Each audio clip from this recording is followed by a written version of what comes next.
Colossiens, chapitre 1. Salutations et louanges de la part de Paul, apôtre de Jésus-Christ, par la volonté de Dieu, et du frère Timothée, aux saints qui sont à Colosse, nos fidèles frères et sœurs en Christ, que la grâce et la paix vous soient données de la part de Dieu notre Père et du Seigneur Jésus-Christ. Nous disons constamment toute notre reconnaissance à Dieu le Père de notre Seigneur Jésus-Christ lorsque nous prions pour vous. En effet, nous avons été informés de votre foi en Jésus-Christ et de l'amour que vous avez pour tous les saints. À cause de l'espérance qui vous est réservée au ciel, cette espérance, vous en avez déjà entendu parler par la parole de la vérité, l'Évangile. Il est parvenu jusqu'à vous, tout comme dans le monde entier, et il porte des fruits et progresse. C'est d'ailleurs aussi le cas parmi vous depuis le jour où vous avez entendu et connu la grâce de Dieu dans la vérité. Suivant l'enseignement que vous avez reçu d'Épaphras, notre bien-aimé compagnon de service. Il est pour vous un fidèle serviteur de Christ et il nous a appris de quel amour l'Esprit vous anime. Voilà pourquoi nous aussi, depuis le jour où nous en avons été informés, nous ne cessons de prier Dieu pour vous. Nous demandons que vous soyez remplis de la connaissance de sa volonté en toute sagesse et intelligence spirituelle, pour marcher d'une manière digne du Seigneur et lui plaire entièrement. Vous aurez pour fruit toutes sortes d'œuvres bonnes et vous progresserez dans la connaissance de Dieu. Vous serez fortifiés à tout point de vue par sa puissance glorieuse pour être toujours et avec joie persévérant et patient. Et vous exprimerez votre reconnaissance au Père qui nous a rendus capables de prendre part à l'héritage des saints dans la lumière. Il nous a délivrés de la puissance des ténèbres et nous a transportés dans le royaume de son Fils bien-aimé, en qui nous sommes rachetés, pardonnés de nos fautes, de nos péchés. La prééminence est l'œuvre de Christ. Le Fils est l'image du Dieu invisible, le premier-né de toute la création. En effet, c'est en lui que tout a été créé dans le ciel et sur la terre, le visible et l'invisible, trône, souveraineté, domination, autorité, tout a été créé par lui et pour lui. Il existe avant toute chose et tout subsiste en lui.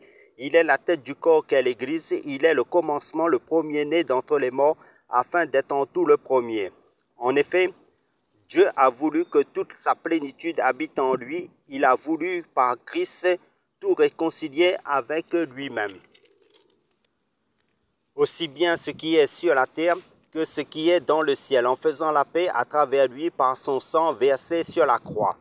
Et vous qui étiez autrefois étrangers et ennemis de Dieu par vos pensées et par vos œuvres mauvaises, il vous a maintenant réconciliés par la mort de son Fils dans son corps de chair, pour vous faire paraître devant lui saint, sans défaut et sans reproche, mais il faut que vous restiez fondés et inébranlables dans la foi, sans vous détourner de l'espérance de l'évangile que vous avez entendu, qui a été proclamé à toute créature sous le ciel et dont moi, Paul, je suis devenu le serviteur. Le combat de Paul pour l'Église. Je me réjouis maintenant dans mes souffrances pour vous et je supplée dans ma vie à ce qui manque aux peines infligées à Christ pour son corps, c'est-à-dire l'Église. C'est d'elle que je suis devenu le serviteur, conformément à la charge que Dieu m'a confiée pour vous, annoncer pleinement la parole de Dieu, le mystère caché de tout temps et à toutes les générations, mais révélé maintenant à ses saints. En effet, Dieu a voulu leur faire connaître la glorieuse richesse de ce mystère parmi les non-juifs, c'est-à-dire Christ en vous, l'espérance de la gloire.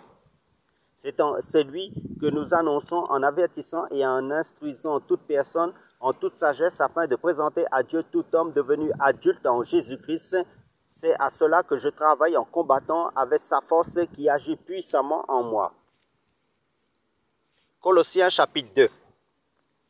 Je veux en effet que vous sachiez à quel point il est grand le combat que je soutiens pour vous, pour ceux qui sont à Laodicée et pour tous ceux qui n'ont jamais vu mon visage. Je combats ainsi afin que, unis dans l'amour, ils soient encouragés dans leur cœur et qu'ils soient enrichis d'une pleine intelligence pour connaître le mystère de Dieu, aussi bien du Père que de Christ. C'est en lui que sont cachés tous les trésors de la sagesse et de la connaissance. Je dis cela afin que personne ne vous trompe par des discours séduisants. En effet, même si je suis absent de corps, je suis avec vous en esprit et je vois avec joie le bon ordre qui règne parmi vous et la fermeté de votre foi en Christ. Ainsi donc, tout comme vous avez accueilli le Seigneur Jésus-Christ, marchez en lui et soyez enracinés et fondés en lui, affermis dans la foi telle qu'elle vous a été enseignée et soyez-en riches en exprimant votre reconnaissance à Dieu. L'œuvre de Christ et la liberté qui en découle. Faites attention que personne ne vous prenne au piège par la philosophie et par des tromperies sans fondement qui s'appuient sur la tradition des hommes, sur les principes élémentaires qui régissent le monde et non sur Christ.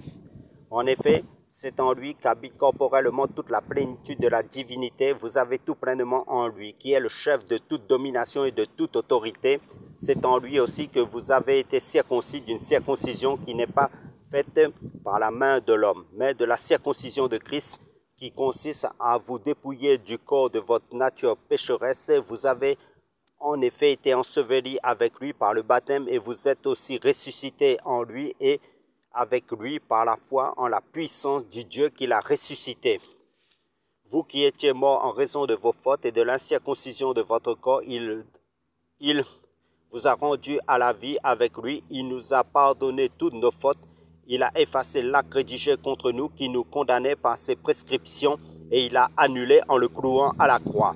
Il a ainsi dépouillé les dominations et les autorités et les a données publiquement spectacle en triomphant d'elles par la croix. Que personne donc ne vous juge au sujet du manger ou du bois ou à propos d'une fête, d'un nouveau mois ou du Shabbat. Tout cela n'était que l'ombre des choses à venir, mais la réalité est en Christ. Que personne par son goût d'une fausse humilité et du culte des anges ne vous prive de la victoire plongée dans ses visions. Un tel homme est sans raison enflé d'orgueil sous l'effet de ses pensées toutes humaines. Et il ne s'attache pas à celui qui est la tête, c'est pourtant d'elle que tout le corps bien nourri et solidement assemblé par ses articulations et ses liens tient la croissance que Dieu donne. Si vous êtes mort avec Christ aux principes élémentaires qui régissent le monde, pourquoi, comme si vous viviez dans le monde, vous soumettez-vous à toutes ces règles? Ne prends pas, ne goûte pas, ne touche pas. Elles ne concernent que des choses destinées à la disparaître dès qu'on en fait usage.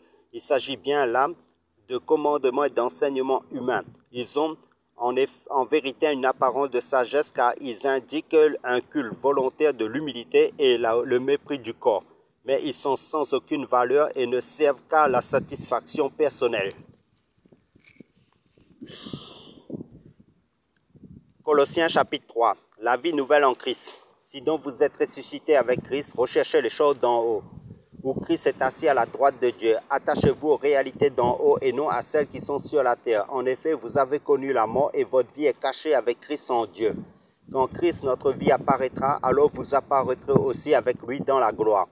Faites donc mourir en vous ce qui est terrestre, l'immoralité sexuelle, l'impureté, les passions, les mauvais désirs et la soif de posséder qui est une idolâtrie.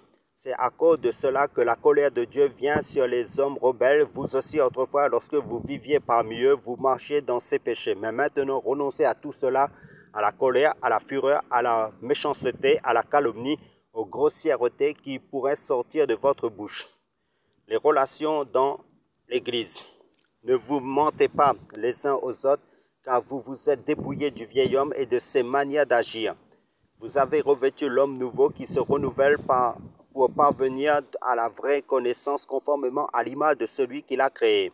Il n'y a plus ni juif, ni non-juif, ni circoncis, ni incirconcis, ni étranger, ni sauvage, ni esclave, ni homme libre. Mais Christ est tout et en tous. Ainsi donc, en tant qu'être choisi par Dieu, saint et bien-aimé, revêtez-vous de sentiments de compassion, de bonté, d'humilité, de douceur, de patience, supportez-vous les uns les autres. Et si l'un de vous a une raison de se plaindre d'un autre, pardonnez-vous réciproquement, tout comme Christ vous a pardonné, pardonnez-vous aussi. Mais par-dessus tout cela, revêtez-vous de l'amour qui est le lien de la perfection. Que la paix de Christ à laquelle vous avez été appelés pour former un seul corps règne dans votre cœur et soyez reconnaissants. Que la parole de Christ habite en vous dans toute sa richesse. Instruisez-vous et avertissez-vous les uns les autres en toute sagesse par des psaumes, par des hymnes et par des cantiques spirituels chantés pour le Seigneur de tout votre cœur sous l'inspiration de la grâce. Et quoi que vous fassiez en parole ou en acte, faites tout au nom du Seigneur Jésus en exprimant par lui votre reconnaissance à Dieu le Père. Les relations à la maison. Femmes, soumettez-vous à votre mari comme il convient dans le Seigneur. Mari, aimez votre femme et ne vous aigrissez pas contre elle. Enfants, obéissez en tout à vos parents, car cela est agréable au Seigneur. Père, n'exaspérez pas vos enfants de peur qu'ils ne se découragent. Esclaves, obéissez en tout à vos maîtres terrestres et pas seulement sous leurs yeux comme le feraient des êtres désireux de plaire aux hommes, mais avec sincérité de cœur dans la crainte de Dieu. Tout ce que vous faites, faites-le de tout votre cœur comme pour le Seigneur et non pour des hommes, sachant que vous recevrez du Seigneur un héritage pour récompense. En effet, le Seigneur que vous servez, c'est Christ, mais celui qui agit injustement recevra le salaire de son injustice, et il n'y a pas de favoritisme. Colossiens chapitre 4. Accordez à vos esclaves ce qui est juste et équitable, sachant que vous aussi vous avez un maître dans le ciel. Dernière instruction. Persévérez dans la prière. Veillez-y dans une attitude de reconnaissance. Priez en même temps pour nous, que Dieu nous ouvre une porte pour la parole afin que je puisse annoncer le mystère de Christ à cause duquel je suis emprisonné et que je le fasse connaître de la façon dont je dois en parler. Conduisez-vous avec sagesse envers les gens de l'extérieur et rachetez le temps. Que votre parole soit toujours pleine de grâce et assaisonnée de sel afin que vous sachiez comment il faut répondre à chacun. Salutations, Tichik, qui est notre frère bien-aimé, un serviteur fidèle et mon compagnon de service dans le Seigneur vous informera de tout ce qui me concerne. Je vous l'envoie exprès pour qu'il prenne de vos nouvelles et réconforte votre cœur. Je l'envoie avec Onésime, le fidèle et bien-aimé frère qui est l'un des vôtres. Ils vous informeront de tout ce qui se passe ici. Aristarque, mon compagnon de détention, vous salue, ainsi que Marc, le cousin de Barnabas, au sujet duquel vous avez reçu des instructions. S'il vient chez vous, faites-lui bon accueil. Jésus, appelé Justus, vous salue aussi. Ils sont parmi les circoncis les seuls qui travaillent avec moi pour le royaume de Dieu, et ils ont été un grand encouragement pour moi. Épaphrase, qui est l'un des vôtres, vous salue, serviteur de Jésus-Christ. Il ne cesse de combattre pour vous dans ses prières, afin que vous teniez bon, comme des hommes mûrs, pleinement disposés à faire tout la volonté de Dieu. Je lui rends en effet ce témoignage, il se dépense sans compter pour vous, pour ceux de Laodicée et pour ceux de Hiérapolis. Luc, le médecin bien-aimé, vous salue, ainsi que Démas. Saluez les frères et sœurs qui sont à Laodicée, ainsi que Nymphase et l'église qui est dans sa maison. Lorsque cette lettre aura été lue chez vous, faites en sorte qu'elle soit aussi lue dans l'église des Laodicéens. Lisez à votre tour celle qui vous arrivera de Laodicée. Dites à Archippe, veille sur le service que tu as reçu dans le Seigneur afin de bien l'accomplir. Je vous salue, moi, Paul, de ma propre main. Souvenez-vous de ma condition de prisonnier, que la grâce soit avec vous.